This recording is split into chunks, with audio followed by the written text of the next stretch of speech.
আল্লাহ পাক বলেন ফাকাসাউনাল ইযামা লাহমা, গোশত দিয়া হাড় দিয়ে আমি রব্বুল আলামিন তোমাকে মায়ের পেটের ভিতরে আমি আস্তে আস্তে করে তোমাকে বান্দা বাড়াতে আরম্ভ করলাম।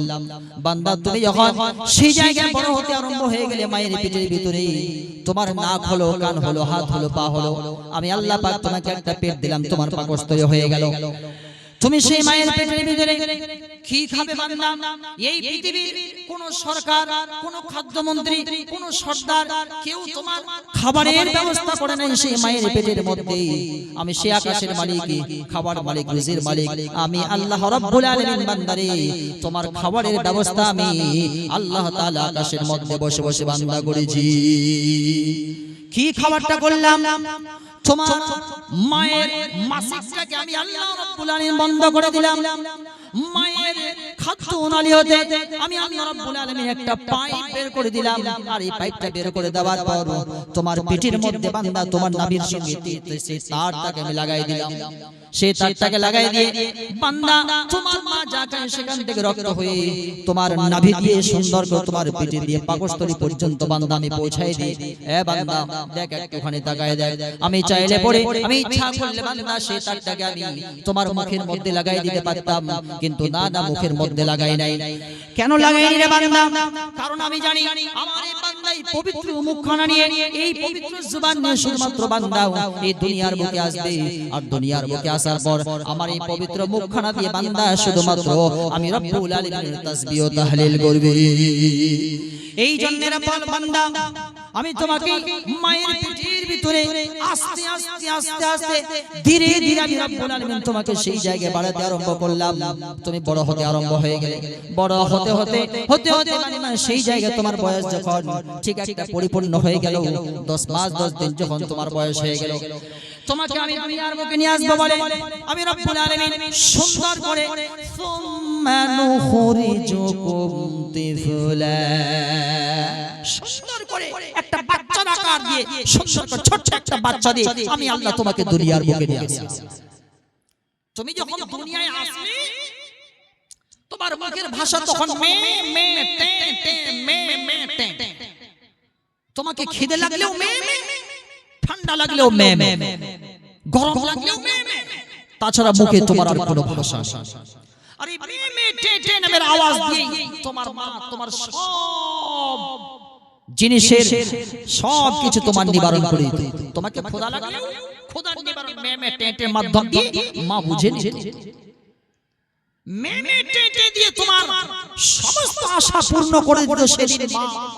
আর আজকে যখন তুমি বড় হয়ে গিয়েছো, তোমার মুখের ভাষা হয়ে গিয়েছে, তুমি বেশ ভালো কথা বলতে পারো, তোমার মা সবকিছু বুঝতে পারে। আর বোঝা সত্ত্বেও আজকে তুমি তোমার মাকে বলো, মা তুমি আমার কথা বুঝতে পারো। অথচ মা সেদিনও কথা বুঝতে পারতেন, যেদিন আপনার মুখের ভাষা শুধু মে মে টে টে ছিল, কিছু ভাষা ছিল মুখ থেকে, সেদিনও মা কথাগুলো বুঝতে পারতেন। আজকে মুখের ভাষা হওয়ার পর বলো, মা তুমি আমার কথা বুঝতে পারো। আল্লাহ রাব্বুল আলামিন তিনি বলেন, বান্দারে তুমি আমি রব্বুল আলামিনকে কিভাবে কোনো অস্বীকার করো, এইভাবে করে আমি আস্তে আস্তে আস্তে করে বান্দা তোমাকে দুনিয়ার বুকে নিয়ে আসলাম। তোমাকে আমি ছোট্ট সন্তান হতে শৈশবকাল দান করলাম। এরপর আবার তোমাকে আমি যৌবনে ভরপুর শক্তি আমি রব্বুল আলামিন তোমাকে দান করলাম। সেই যৌবন থেকে আস্তে আস্তে করে শক্তিহীন করলাম, দুর্বল করে দিলাম, বৃদ্ধ করে দিলাম। বান্দারে বৃদ্ধ বয়সে নিপতিত করে দেওয়ার পর আমি রব্বুল আলামিন তোমাকে বিভিন্ন নানান ধরনের ওষুধ দিয়ে বান্দা তোমাকে আমি বিছানার মধ্যে ফেলে দিলাম। বান্দা এখন তোমার বয়স ভালো হয়ে গিয়েছে, বয়স ভালো হয়ে যাওয়ার পর তোমার কিডনি ডাউন হয়ে গিয়েছে, সুগার হয়ে গিয়েছে, প্যারালাইসিস, আমি রব্বুল আলামিন তোমাকে বিছানার মধ্যে শুয়াই দিয়ে রেখে দিয়েছি। আর সেদিন তোমার মন যাচ্ছে ওই যে মসজিদের মধ্যে হাইয়ালুস সালাহ আর হাইয়াল ফালাহের আওয়াজটা শোনা যায়, বান্দা তখন মন চায় মসজিদে গিয়ে 2 রাকাত সালাত আদায় করব, কিন্তু মনটা হাজারবার চাইলেও আর বিছানা থেকে উঠে এসে নামাজ পড়া যাবে না। কারণ প্যারালাইসিস যে আল্লাহ পাক বিছানার মধ্যে ফেলে রেখে দিয়েছেন। হাজারো চেষ্টা করলেও আপনি বিছানা থেকে উঠে আর মসজিদে গিয়ে নামাজ আদায় করতে পারবেন না।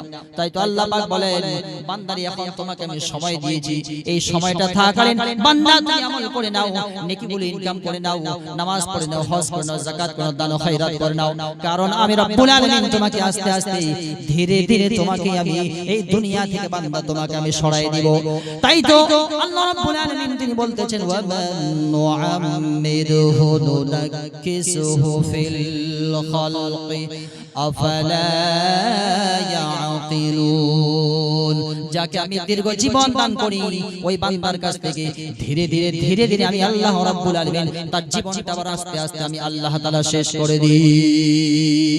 जिसे उम्र दराज दे तू कमजोर कर दे ऐ रब, जिसे उम्र दराज दे तू कमजोर कर दे ऐ रब, समझता नहीं बशर एह सब तेरा ही अजब। যাকে তুই দীর্ঘ জীবন দান করিস হে প্রভু, যাকে তুই দীর্ঘ জীবন দান করিস হে প্রভু, তাকে করিস দুর্বল, মানুষ বুঝে না তবু সবই তরই মহাকৌশল।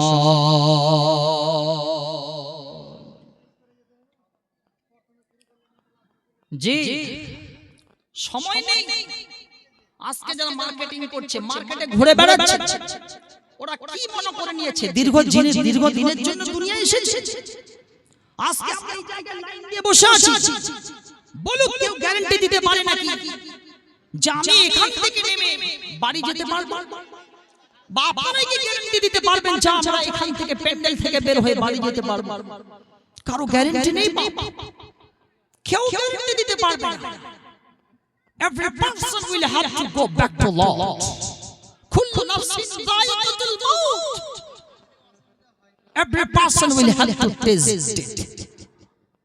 How many people living in this world? Every people will have to go back to Lord. যত মানুষ দুনিয়া বসবাস করছে সকলকে আল্লাহর দিকে ব্যাক ফিরে যেতে হবে। আমরা কেউ চিরস্থায়ীর জন্য দুনিয়ার বুকে থাকতে আসে। আজ हमारी बारी है तो कल फिर आपकी बारी है, ये जाना ही है। मौत से किसी को छुटकारा नहीं है, हरगिज नहीं, যেতেই হবে বান্দা। আল্লাহ বলছেন তোমাকে যেতেই হবে। সুতরাং চিন্তা করো, একটা মরণ নিয়ে চিন্তা করো, ভাবনা কত হয়েছে জোশ, কত টাকা, কত পয়সা হয়েছে, হয়েছে আর আগে যেতে হবে। একটা মরণ নিয়ে চিন্তা করো।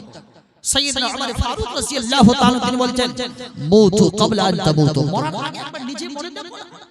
হাসিবু ক্বাবলা আন তুহাসিবু, কেউ তোমার হিসাব নেওয়ার আগে নিজে একবার হিসাবটা নিয়ে দেখো না, কোথায় কি পাপ করেছো, কোথায় কি পাপ করেছো, কোথায় ব্রিটেনে পাপ করেছো, কোন মানুষকে মেরেছো, থাপ্পড় মেরেছো, কোথায় জিনা করেছো, কোন হোটেলে সময় কাটিয়েছো, কোন পার্কে গিয়ে মেয়েদেরকে নিয়ে সময় কাটিয়েছো, একটু দেখো না, ভাবো না, চিন্তা করো।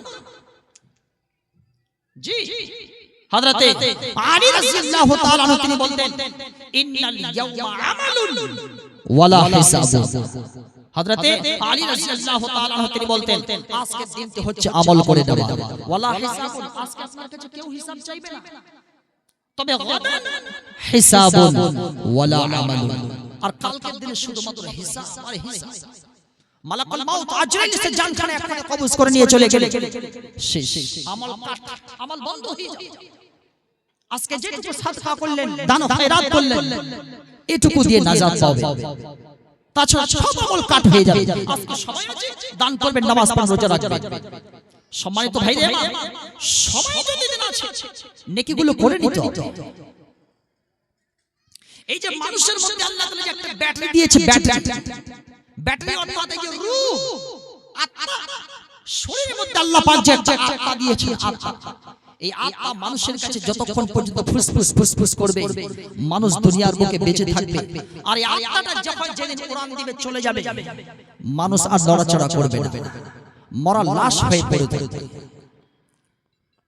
আর মানুষ আজকে এই যে শরীর, এই যে শরীর, যে শরীরটাকে কবরে দেওয়ার পর কিছুক্ষণে থাকবে, 3 দিন পর সে লাশ, সেই শরীরটা পচে যাবে, গলে যাবে, পোকামাকড়ে খেতে আরম্ভ করবে। মাস তিনেক পর দেখবেন একটা হাড় হাড়কে সেই জায়গায় আর খুঁজে পাওয়া যাবে না।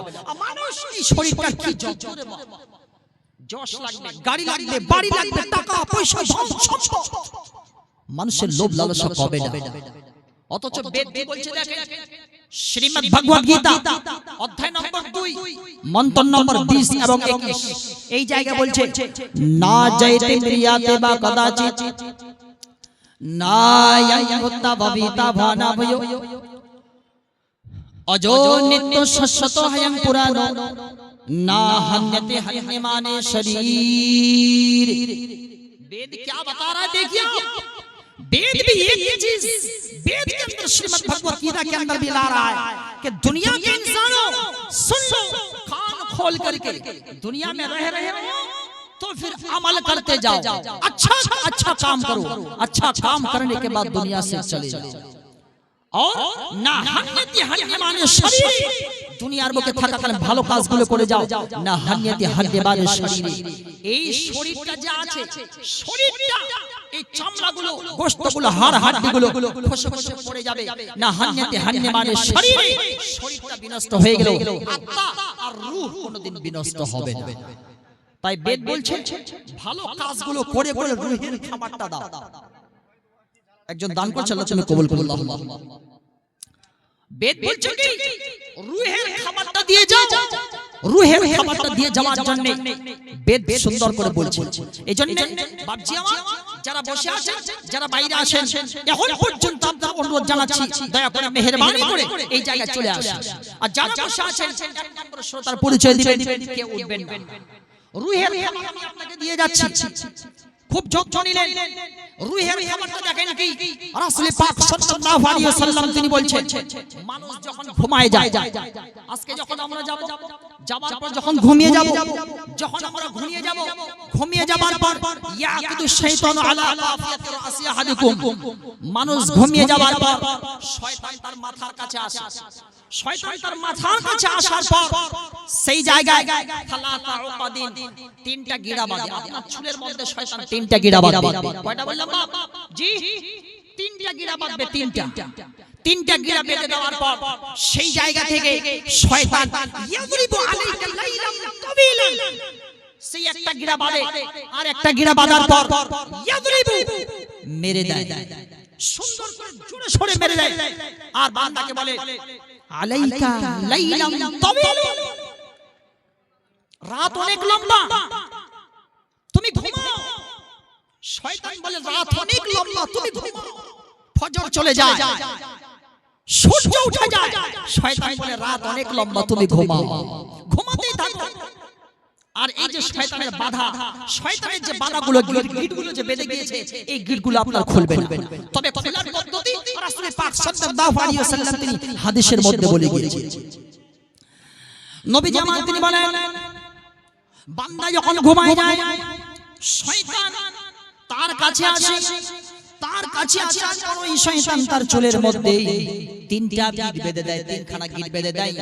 একটা গিট বাঁধে আর বলে ইয়াদরিবু আলাইকা লাইলাম তাবিলান, রাত অনেক লম্বা, বান্দা তুমি ঘুমাতেই থাকো, তোমাকে উঠতে হবে না। নবীজি আমার তিনি বলেন, শয়তানের বাঁধানো তিনটা গিটকে বান্দা তুমি যদি খুলতে চাও তাহলে শুনে নাও, আল্লাহর নবী তিনি বলেছেন ওয়া ইদাস্তাইকাদা, বান্দা যখন জেগে যাবে ফাদাকারাল্লাহ ইন হাল্লাত উকদাতুন। নবীজি বলেন বান্দা যখন ঘুম থেকে উঠবে, ঘুম থেকে ওঠার সঙ্গে সঙ্গে বান্দা যখন বলবে আলহামদুলিল্লাহিল্লাযী আহইয়ানা বা'দা মা আমাতানা ওয়া ইলাইহিন নুশুর, বান্দা যখন এই দোয়াটা পড়ে নেবে তাহলে শয়তানের বাঁধানো এক নম্বর গিটটা বান্দার কাছ থেকে সঙ্গে সঙ্গে খুলে যাবে। নবী জামান তিনি বলেন ওয়া ইদা তাওয়াদা, যখন বান্দা সুন্দর করে ওযু করে নেবে, বিসমিল্লাহ বলে বান্দা ওযু করার জন্য বসে গেল, আর ওযু শেষ করার পর আশহাদু আল্লা ইলাহা ইল্লাল্লাহু ওয়াহদাহু লা শারীকা লাহু ওয়া আশহাদু আন্না মুহাম্মাদান আবদুহু ওয়া রাসূলুহু আল্লাহুম্মা ইজআলনি মিনাত তাওয়াবিন ওয়া ইজআলনি মিনাল মুতাতাহহিরিন। বান্দা যখন এই দোয়াটা বলে নেয়, এই দোয়াটা বলার সঙ্গে সঙ্গে শয়তানের বাঁধানো 2 নম্বর গিটটাও সঙ্গে সঙ্গে খুলে যায়। 3 নম্বর গেট খোলার জন্য আল্লাহর নবী তিনি বলেছেন ওয়া ইযা সাল্লা, বান্দা যখন নামাজের মধ্যে দাঁড়ায় যায়, নামাজের মধ্যে দাঁড়ায় নিয়ে বান্দা যখন সুন্দরভাবে নামাজ আদায় করতে লাগে নবীজি আমার তিনি বলেন ইন হালাতুল কদন ওই বান্দার বাঁধনে যে 3 নম্বর গিঁটটা শয়তান বেঁধে গিয়েছে সঙ্গে সঙ্গে তার 3 নম্বর গিঁটটা নামাজ পড়ার সঙ্গে সঙ্গে তার খুলে যায়। এবার আপনি চিন্তা করেন যে ব্যক্তি ঘুমিয়ে গেল আল্লাহুম্মা বিসমিকা আমুতু ওয়া আহয়া এই দোয়া পাঠ করার পর যখন ঘুমায় যায় শয়তান আসে, শয়তান আসার পর প্রত্যেকটা মানুষের মাথার মধ্যে চুলে চুলে 3টা গিঁট বেঁধে যায়। বান্দা যখন আপনি ঘুম থেকে ওঠার সময় যদি মাত্র দোয়াটা পড়ে নিলেন, দোয়াটা পড়লেই 1 নম্বর গিঁটটা আপনার খুলে গেল। যখন আপনি ওযু করলেন 2 নম্বর গিঁটটা খুলে গেল। যখন আপনি নামাজে দাঁড়ায় গেলেন নামাজ পড়লেন তখনই 3 নম্বর গিঁটটা খুলে গেল। তার মানে যারা এই 3টা আমল করে তাদের শুধুমাত্র শয়তানের বাধারও এই গিঁটগুলো খুলে যায়, আর যারা এই আমলগুলো করে না তাদের গিঁটগুলো বাঁধতে বাঁধতে বাঁধতে বাঁধতে বাঁধতে বাঁধতে মাথার মধ্যে বিশাল বড় পাহাড় সমান তাদের মাথার মধ্যে হয়ে গিয়েছে। কথা বুঝতে পারলেন? শয়তান প্রতিদিন মাথায় আসে 3টা গিঁট আবার, আর খোলার পদ্ধতি যেটা বলে দিলাম এই 3টা কাজ করবে, না হলে কিয়ামতের দিন দেখতে পাবেন বিশাল বড় মাথার মধ্যে বড় বড় গিঁট পাহাড় সমান বড় বড় গিঁট নিয়ে কিয়ামতের দিনে উঠবে। জি রুহের খাবার দিচ্ছি বাপজি উঠে যাওয়ার জন্য না, আপনাকে রুহের খাবার দিচ্ছি, রুহের খাবার আত্মার খাবার দিচ্ছি। রাসূল পাক সাল্লাল্লাহু আলাইহি ওয়াসাল্লাম তিনি বলেছেন যে ব্যক্তি বাড়িতে সুন্দরভাবে ওযু করলো, সুন্দরভাবে বাড়িতে ওযু করে নেওয়ার পর বান্দা যখন বাড়ি থেকে বের হয়ে যায়, বাড়ি থেকে বের হয়ে যাওয়ার পর মসজিদের দিকে যখন যেতে আরম্ভ করে, যেতে যেতে যতক্ষণ পর্যন্ত মসজিদের গেটে না ঢুকে যায় আল্লাহুম্মা ইফতাহলি আবওয়াব রাহমাতিক যতক্ষণ পর্যন্ত না বলে দেয় তার আগ পর্যন্ত বাড়ি থেকে বের হওয়া থেকে নিয়ে মসজিদে প্রবেশ করা অবধি তার যে 2খানা পা আছে, 1খানা পা যখন বান্দা উঠায়, একবার যখন বান্দা ডান পাখানা উঠায় তখন তার একটা গুনাহ ঝরে যায়, 2বার যখন পাখানা উঠায় আর একটা গুনাহ ঝরে যায়।